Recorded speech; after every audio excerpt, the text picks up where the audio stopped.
Have you ever wondered what the early days of the recreational vehicle industry was like and the people who lived in these vehicles? Well, wonder no longer.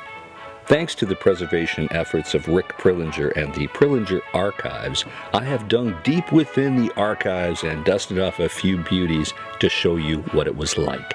And what are the Prelinger Archives? Well, it's a public domain source of old ephemeral films. Here's what Prelinger Archives is all about. This is Prelinger Archives. You've never seen most of the films in this room.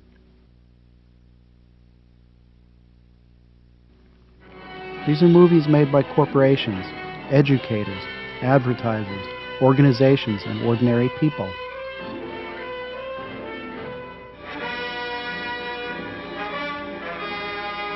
It's been said that preservation without access is pointless. We believe in access, whether it's commercial or non-commercial. Tens of thousands of people have used our collection for teaching and learning, for productions, and even as evidence. Anyone can download these high-quality digital video files without paying. Thousands already have. We think this is one way to make key films available to the greatest possible number of people. So, without further ado, let's dive deep into what the recreational vehicle industry and the people who owned and lived in these vehicles looked like back in 1937 all the way to 1951. A smooth way to rough it. 1 million Americans today are living in homes on wheels.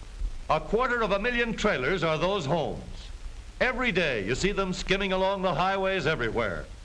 With the modern automobile, there's plenty of power to pull them up the longest and toughest hills. In Trailer City, Florida, are 1,000 of these homes. Their owners park for $1 per week plus 25 cents for electricity. The life is not expensive, for in a trailer, modern conveniences are within the reach of people of limited means, many of whom could not afford them before. Cold weather is seldom a problem, for the inhabitants of this little city follow the seasons. Perhaps a month from now may find many of them 3,000 miles away, across a continent.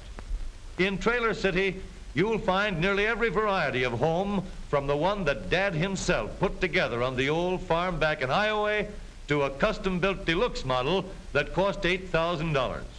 A license plate is often the only indication that the house is on wheels. As you stroll along the street, you'll find most of the homes are as unlike as their owners. But now and then, you'll find a pair of twins. This one has a huge beak that makes it look like a native pelican. Today, the house next door may be occupied by a retired bachelor banker. If it rolls away during the night, tomorrow's sun may bring a barber with 7 youngsters. Stores and shops, too, are often found on wheels. This one is a curio shop that's almost as old and weather-beaten as the truck on which it rides. Mother still washes the dishes and most everything else. Just for instance, the lineup that makes a familiar flapping sound in the Monday morning breeze. There are plenty of leisure moments for the housewife. She just can't find a great deal of work in a one-room house.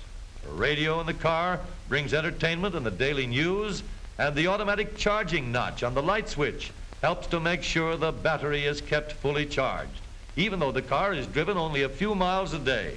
Today may find the trailer family under the shadow of the palms, but tomorrow, the American travel instinct urges them away, over the highway, on spinning wheels.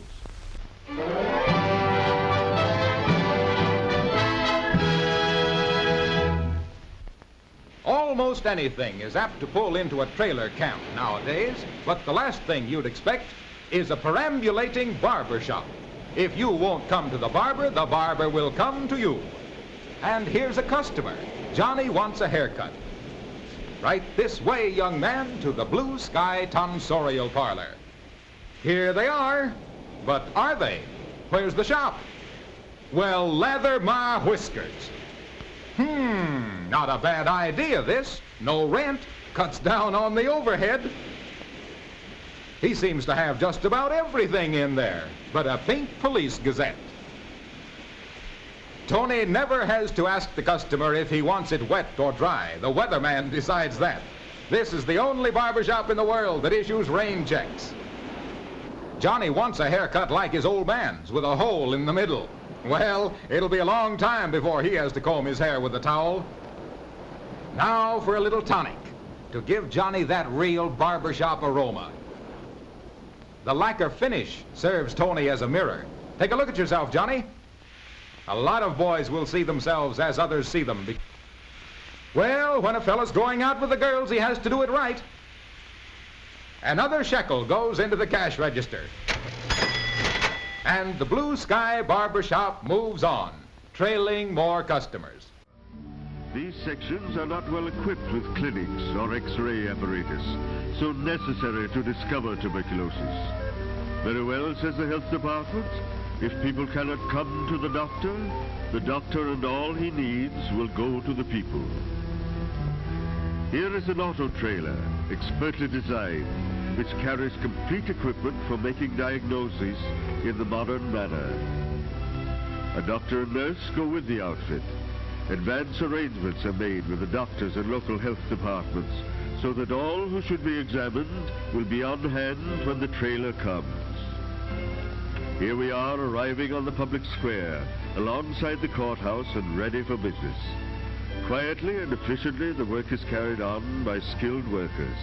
The family doctor gets the report of the X-ray examination of his patient. Inside the trailer, everything is snug and shipshape.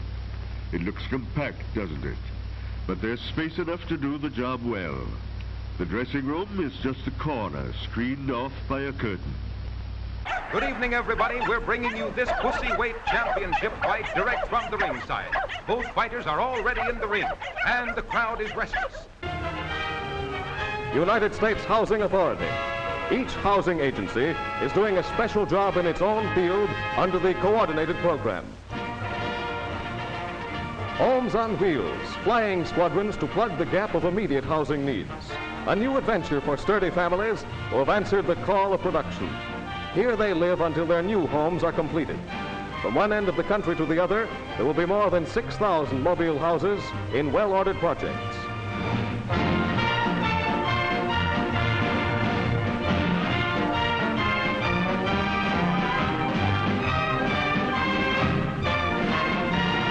Half bug and half buggy is this novel streamlined car and touring trailer, owned and built by Angelo R. Novo. The motor has been moved back to the middle of the chassis, but driving and steering controls operate the same as in any other car. The trailer seats 4 persons and sleeps 3. A periscope over the driver's head serves as a rear vision mirror. He may call it streamlining, but it looks like a turtle to us. This broadcast is being brought to you through the courtesy of the Quality Catnip Corporation, makers of that crispy, crinkly, crunchy catnip kiddies crave. Both fighters are sitting quietly in their corners. Neither one shows the anxiety that's written beneath his furrowed brow.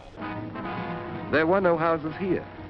We're building houses fast as possible, but we had to build the war plans first, the way a good farmer first puts up his barn. So these workers bought trailers.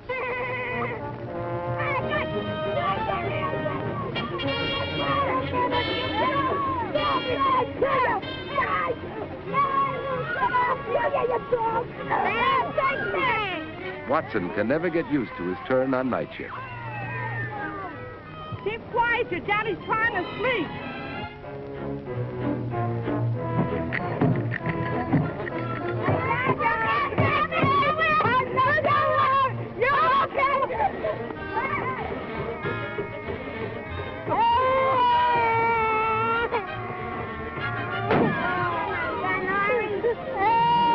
Watson said, "Can't you keep those kids quiet?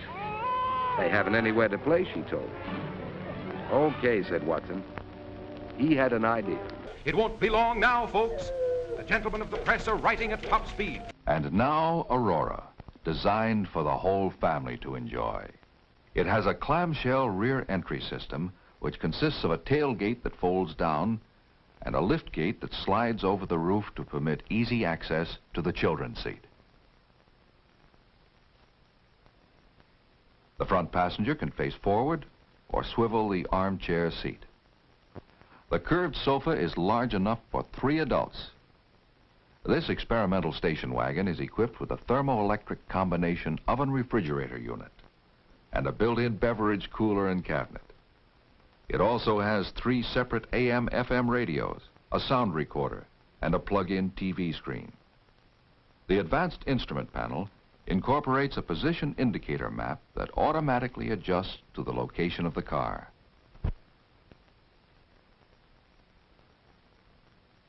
A lane speed panel for expressway driving.